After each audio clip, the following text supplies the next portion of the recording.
Why are buyers skipping over your home online, even when it's priced right? Because your furniture layout is literally killing any chance that buyers are going to walk through your door. I know that sounds harsh, but here's the truth. The exact way you arrange your living room to comfortably live in your home is turning buyers off the second they swipe through your photos online. And if you're getting showings but no offers, or worse, people are just scrolling right on past your house online, it's usually not your price. It's the negative vibe inside your rooms. So today I'm breaking down what a certified residential stager actually does to fix this using the furniture that you already own, so you can sell faster and stop leaving money on the table. But before we jump into the fixes, we have to talk about the psychological trap that almost every seller falls into. You set up your home for living. You put the couch where it's easiest to watch TV. You put the end tables where you can sit down your coffee cups for that Hallmark movie or your beers for the big game. You keep extra chairs around for when family comes over. That makes total sense for everyday life because this is your life. But the moment your home hits the MLS, you aren't living in it anymore. You're selling space and encouraging the next family to imagine that that home's theirs. Here's a critical stat for you. Over 90% of buyers rule out homes in under 3 seconds based on listing photos. So when a buyer looks at a 2D image on a phone screen, their brain can't judge the scale the same way you do when you're physically standing in a room.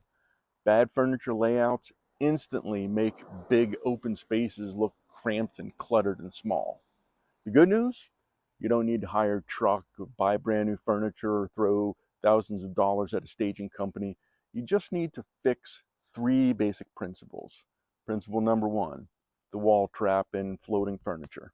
And here's the strategy. Stop pushing all your furniture against the walls.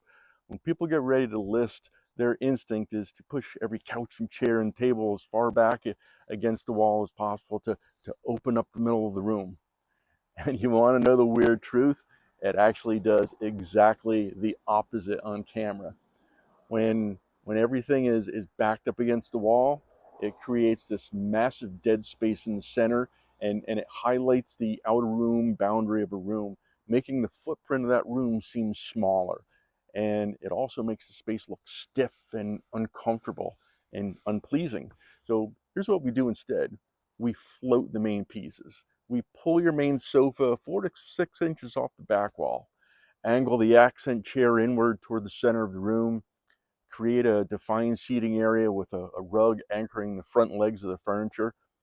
When you create this depth behind your furniture, the camera and AI picks up this visual dimension.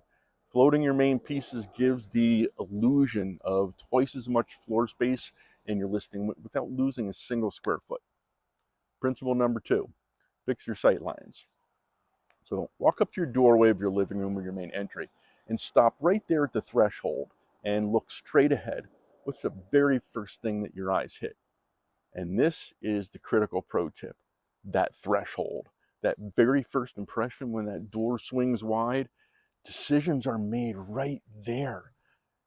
If the first thing that a buyer sees is the back of a high sofa or a cluttered corner, the side of a massive piece of furniture, the room feels blocked, and their brain immediately registers that this space is tight.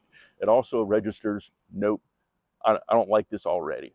So stager's primary job is to create a visual runway. The second someone walks through the door or swipes that photo online, their eye should glide straight to the best architectural feature in the room, whether that's a stone fireplace, a wall of natural light, or a great view out the back windows. Every piece of furniture needs to be angled and staged to direct attention to that feature, not block it. If you have a high back chair cutting off a doorway, move it. If you have a large piece of furniture blocking natural light from a window, shift it, to an interior wall. Open up that entry path so that the eye moves freely. Principle number 3, control the camera light and eliminate the distractions. Most people turn on every overhead light in the house before photos or showings, thinking, you know, brighter is better. Overhead lights, though, they create this harsh yellow tones that cast dark, ugly shadows across floors and furniture. To make a home photograph like a high-end listing, you want warm, ambient lighting. Turning off the harsh ceiling fixtures and turn on your table lamps and floor lamps and using warm LED bulbs. It softens the room, eliminates the harsh shadows, and it instantly creates this warm, cozy feeling. And here's a measurement to copy onto your brain: 3,000 Kelvin everywhere. And if you don't know Kelvin, I'll be happy to introduce you. He's helped me sell many homes. So next, look at your patterns. Heavy, loud pattern blankets, busy rugs, or dozens of throw pillows. They cause a visual chaos on a smartphone screen. So strip them away, all those accent pieces. Stick to solid neutral tones with high contrast, like a light textured throw blanket or a dark leather couch. Keep it clean and calm. Remember, staging an occupied home isn't about hiding how you live. It's about translating your space into a language that buyer psychology responds to online, and one that invites imagination once they cross that threshold. When you edit out about 30% of your extra pieces, float your main furniture, clear your sight lines, and fix your lighting, you aren't just making the place look nice. You're directly taking the biggest buyer objections completely out of the equation. Buyers may not even know why they love your home so much, but they will. And this is a proven statistical fact. Stage homes sell faster and consistently pull higher offer amounts because buyers can instantly picture themselves living there without having to work past your clutter or layout choices. So if you're planning to put your home on the market soon and you want to make sure that you aren't blocking buyers before you even begin, here's something. I put together a complete room by room prep checklist specifically for your vacation home here in Lake Ariel. It walks you through exactly what to move, what to pack away, and how to get every room photo ready before the photographs and the video tours are taken and recorded. Drop the word prep in the comments below and I'll get that checklist sent right over to you. And if you do have any questions at all, give me a call.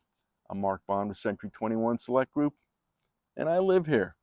Thank you very much for watching, and I'll see you in the next video.